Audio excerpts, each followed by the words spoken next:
I'm very happy with my life. I'm very happy with what I've been able to do. He's an Arab. He is not. No. No man. He's a decent family man, citizen that I just happen to have disagreements with on fundamental issues. I am able to celebrate a wonderful life. Thank you for joining us on this Sunday edition of Spectrum News. I'm Camille DeLongis. We're remembering the life and career of Senator John McCain today. But first, a check of your weather on the ones. Now on to our top story this morning. A busy day for emergency responders as two fires raged in Albany this morning, both tearing across rows of homes on separate city blocks. Firefighters raced from one scene on Sheridan Avenue over to another on Quayle Street. We have team coverage of both fires for you this morning. We're going to go first to our Evan Siri at the scene on Quayle Street, and he joins us now with the latest. Evan. After two major fires in Albany yesterday, city firefighters are out once again this morning, this time at a house in the Buckingham Pond neighborhood. Jacqueline Kangaroo is near where the house fire broke out on Colonial Avenue. And Jacqueline, what can you tell us?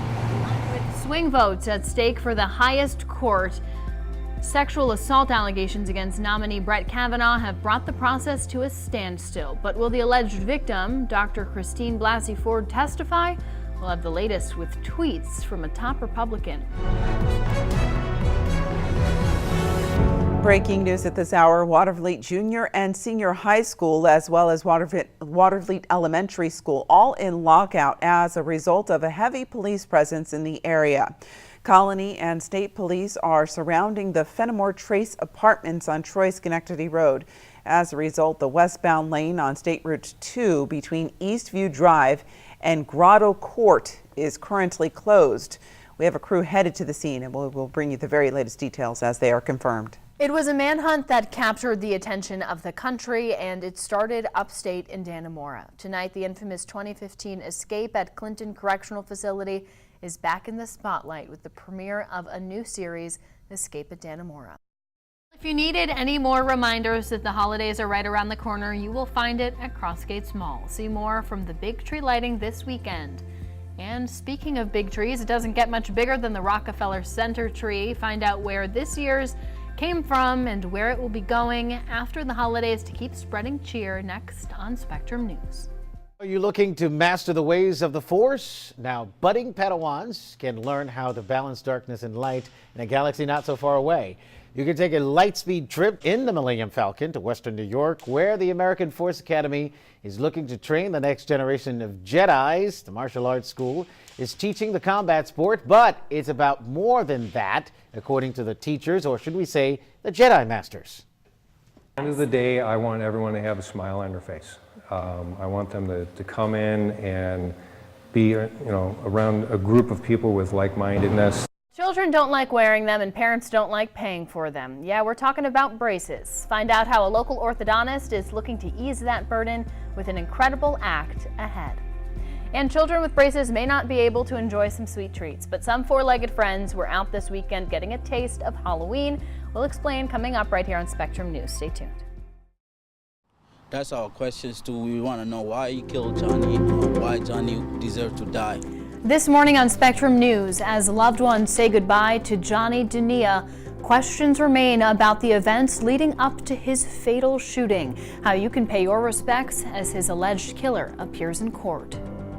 We were sitting outside working when it happened, and out of nowhere it's just raining ash. Plus, it was just 1 year ago that Cohoes fell victim to a different kind of tragedy. Hear from local residents on how the city has risen from the ashes after a devastating fire. It's what we dreamed about back in the beginning. World AIDS Day for New Yorkers, with the governor pushing a new plan aimed at defeating the epidemic in the Empire State once and for all. Hear why those living with the disease say they never thought this day would come, ahead on Spectrum News.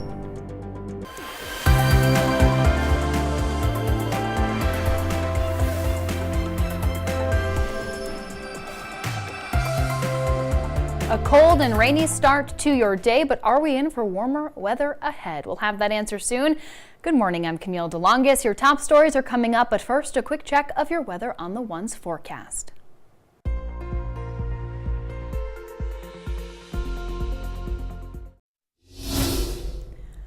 Our top story this morning, as he's laid to rest today, loved ones continue to search for answers in the shooting death of Cohoes teen Johnny Dunia. Mass for the 17-year-old taking place at 10:30 at the Chapel and Cultural Center in Rensselaer, followed by a burial at St. Mary's Cemetery in Troy. On the night of November 16th, Dunia, whose family immigrated from the Democratic Republic of the Congo for a safer life, was fatally shot on the Mohawk bike path. Days later, 22-year-old Thomas Slavinsky was arrested in connection with that murder. In Albany County Court yesterday, with Dunia's family on hand, Slavinsky pleaded not guilty to a second-degree murder charge. The family says even with a suspect in custody, the fear remains. We've been having like nightmares and that's bad. Like even in this community, like every time when we try to step out to go to something, we have this anxiety. And even with the arrest made, what if this was all planned? Slavinsky will be back in court for a pretrial conference on December 14th. The city of Cohoes is no stranger to devastation. Friday marked 1 year since that massive fire raged on Remsen Street. 1 year later, many businesses back open and ready to welcome customers. 32 buildings were damaged in total. 3 had to be demolished. Councilman Don Russell owns several properties that were damaged. His restaurants, Spindles and Donnie Magoo's, are now open. Through the recovery, though it has been triumphant, he says he will always remember the sights from that day. This is the craziest thing that I've ever seen. I've seen a lot of fires even here in Cohoes over the past several years, and the day that this happened, we were working on our newest restaurant, Donnie Magoo's, and we literally saw flames jump across the street a block away. The fire was sparked when city resident John Gomes tried to forge a sword. He pleaded to non-intentional arson in March and was sentenced to a year in jail and faced hefty fines. In Rotterdam last night, Fayette Drive lit up blue in honor of fallen trooper Jeremy Van Nostrand. Van Nostrand died Tuesday in a crash on his way to work at the Fonda State Police Barracks. Funeral services are set with calling hours to be held tomorrow from 1 to 5 p.m. at Mayfield Junior-Senior High School. A funeral service for Trooper Van Nostrand will be Monday at 10 a.m. at St. Gabriel the Archangel Roman Catholic Church in Schenectady. Following a year where they collected more than 129 illegal handguns, the Gifts for Guns program is back at Albany's Victory Christian Church. For the 5th year in a row, the program gives gift cards for every illegal handgun turned in, no questions asked. All illegal handguns can be turned into the church at 118 Quail Street. The program runs every Saturday this month from 10 to 2 p.m. New York City was once home to more AIDS patients than any other city in the country. Now, on this World's AIDS Day, Governor Cuomo announces plans to expand access to HIV treatment for low-income New Yorkers. Terry Stackhouse has more on a plan that some living with the disease never thought they would see. If you hear sleigh bells and Half Moon today, it's not Santa Claus coming early, it's the Arthritis Foundation's Jingle Bell Run. A reindeer dash, 1K and 5K all happening at the town park on Route 236. Organizers are hoping to raise funds to cure America's #1 cause of disability. Half Moon's race is one of many across the country where runners dress in their favorite holiday costumes and tie jingle bells to their shoelaces. The opening ceremony kicks off at 10:30.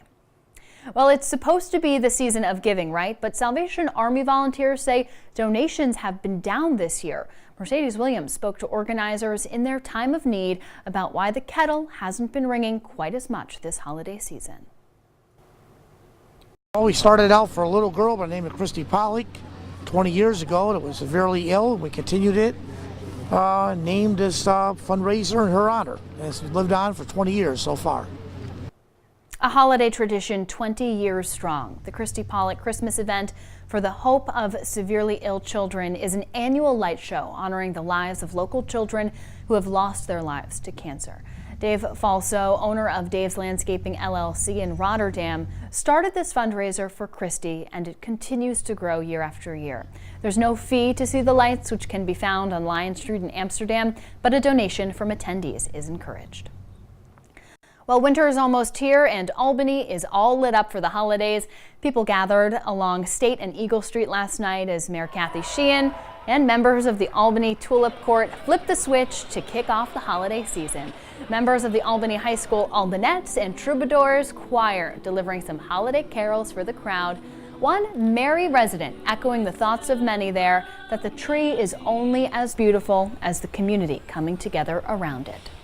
Really gets you into the Christmas spirit. Always very happy. Lots of little kids running around. Lots of local people just enjoying the weather, enjoying the tree. It's just really beautiful. Really nice community coming together. It's really special. I've always enjoyed it. The tree stands in Academy Park across from City Hall.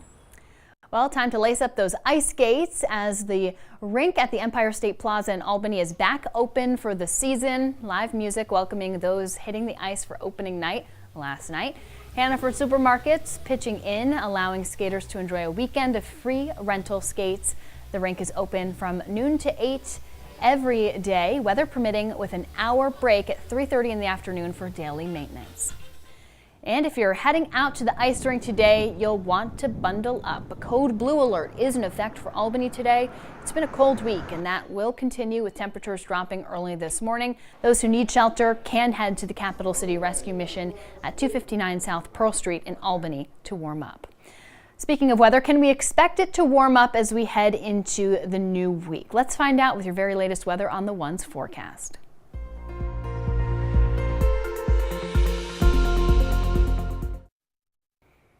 Just 1 week after quarterbacking his football team to a state title in the building he'll soon call home, Glens Falls' Joe Girard back on the hardwood.